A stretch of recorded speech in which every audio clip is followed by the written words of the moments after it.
Saudara, eskalasi perang antara Israel dan Iran terus meningkat. Garda Revolusi Iran merilis video peluncuran rudal gelombang ke-14 sebagai serangan balasan pada Israel. Militer Israel mengklaim radar Iran digunakan untuk mengacaukan operasi serangan pesawat-pesawat Israel. Iran kembali menembakkan rudal-rudal pada Kamis yang menurut media Iran menyasar fasilitas militer Israel dan target intelijen lainnya. Iran tak menyebut soal lokasi peluncuran rudalnya, namun serangan ini merupakan bagian dari operasi True Promise 3 sebagai balasan rentetan serangan Israel. Serangan roket Iran juga menghantam kota Ramat Gan, salah satu wilayah metropolitan Tel Aviv, Israel. Ledakan mengakibatkan kerusakan struktur besar-besaran dan membuat puluhan orang terluka. Sejumlah warga dievakuasi dari gedung-gedung tinggi dan wilayah kawasan ledakan Ramat Gan dikosongkan. Soroka Medical Center, rumah sakit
Sementara itu, Presiden Amerika Serikat, Donald Trump bilang akan mengambil keputusan apakah Washington akan bergabung dengan serangan Israel terhadap Iran dalam waktu 2 minggu ke depan.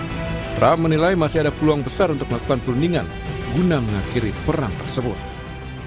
A message directly from the President, and I quote, "Based on the fact that there's a substantial chance of negotiations that may or may not take place with Iran in the near future, I will make my decision whether or not to go within the next 2 weeks." That's a quote directly from the President for all of you today. That's why he said in the statement that I just read for all of you, based on the fact that there's a substantial chance of negotiations that may or may not take place with Iran in the near future, he will make that decision within the next 2 weeks. Namun Menteri Luar Negeri Iran, Abbas Araghchi menegaskan tidak akan ada pembicaraan dengan Amerika Serikat selama Israel masih melanjutkan serangan militernya terhadap Iran. Araghchi mengungkapkan, pemerintah AS telah berulang kali mengirimkan pesan yang menunjukkan keseriusan mereka untuk membuka jalur diplomatik.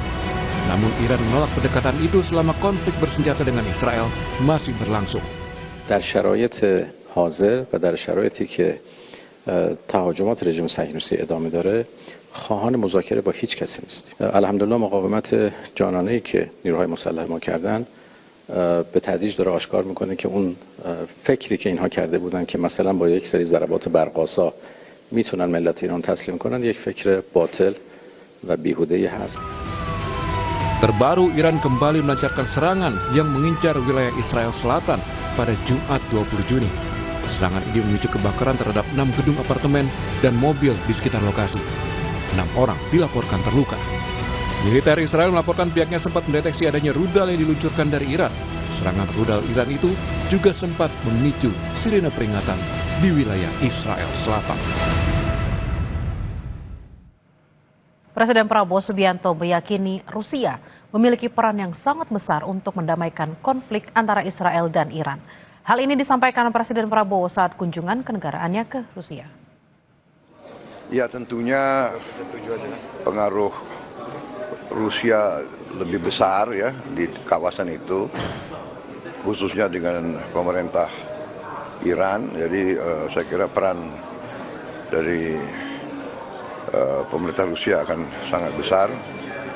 Ya, semua akan berusaha untuk deeskalasi. Semua kan kita ingin semua turunkan suhu, kita ingin cari penyelesaian yang damai untuk semua pihak. Sementara itu, Saudara, TNI telah menyiapkan pasukan khusus dan alutsista untuk mengevakuasi sejumlah WNI yang sedang berada di Iran dan Israel. Meski begitu, TNI harus menunggu keputusan dari Kementerian Luar Negeri.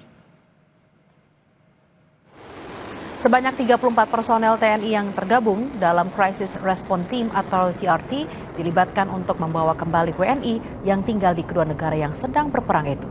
Dari informasi yang diperoleh, Saudara, sebanyak 115 WNI di Iran dan 11 WNI di Israel telah menyatakan kesediaannya untuk dievakuasi. Kapuspen TNI Maijen Kristo Meisianturi mengatakan pihaknya masih menunggu hasil koordinasi dan instruksi dari Kementerian Luar Negeri terkait teknis evakuasi yang akan dilakukan. Namun, Kristo memastikan evakuasi direncanakan akan menggunakan jalur darat karena pesawat tak bisa memasuki wilayah udara Iran dan Israel. Kita menunggu dari Kementerian Luar Negeri ya. TNI sifatnya standby, menyiapkan prajuritnya, melengkapinya sehingga nanti apabila memang dibutuhkan ya kita siap untuk membackup itu. Jadi yang di Teheran itu ada 115 warga negara kita yang sudah bersedia untuk dievakuasi. Yang dari Israel ada 11 orang yang sudah siap untuk dievakuasi. Gitu ya. Itu data terakhir dari rapat dengan lintas kementerian dalam lembaga kemarin. Yang jelaskan sesuai dengan pernyataan Kementerian Luar Negeri bahwa evakuasi hanya bisa dilakukan lewat darat. Nah, tentang rutenya nanti kita akan ditentukan oleh Kementerian Luar Negeri sendiri. Informasi usai jeda, Saudara, seorang anak buruh bangunan di Bengkulu membuat bangga kedua orang tuanya usai dinyatakan lolos ke Fakultas Kedokteran Universitas Indonesia.